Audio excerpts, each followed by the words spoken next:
সম্প্রতি ভেনেজুয়েলায় হামলা চালিয়ে দেশটির প্রেসিডেন্ট নিকোলাস মাদুরোকে বন্দী ও দেশটির তেল শিল্প নিয়ন্ত্রণে নিয়েছে যুক্তরাষ্ট্র।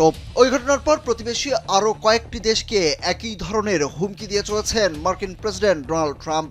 প্রতিবেশী কিউবার উদ্দেশ্যে তিনি বলেছেন, সময় থাকতে চুক্তি করো। তার মতে এখন থেকে কিউবার দিকে ভেনেজুয়েলার তেল ও অর্থের প্রবাহ বন্ধ হয়ে যাবে।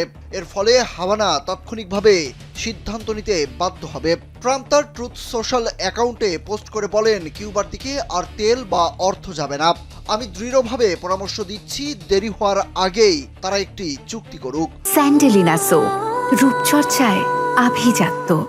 ট্রাম্পের দাবি, কিউবা বহু বছর ইউরোপীয় নিষেধাজ্ঞার মধ্যেও ভেনেজুয়েলার থেকে তেল ও আর্থিক সহায়তায় নির্ভরশীল ছিল। তবে এখন আর সেই সময় নেই। তিনি বলেন, ভেনেজুয়েলা বর্তমানে যুক্তরাষ্ট্রের সঙ্গে কাজ করছে, তাই আর কোনো তেল বা অর্থ কিউবার দিকে যাবে না। কিউবার সামরিক ও গোয়েন্দা সংস্থাগুলো দীর্ঘদিন ধরে ভেনেজুয়েলার কমিউনিস্ট নেতৃত্বকে সমর্থন করে এসেছে। তবে ট্রাম্প দাবি করেছেন, যাদের জন্য কিউবার অনেক সদস্য জীবন হারিয়েছে সেই সহায়তা আর প্রয়োজন নেই।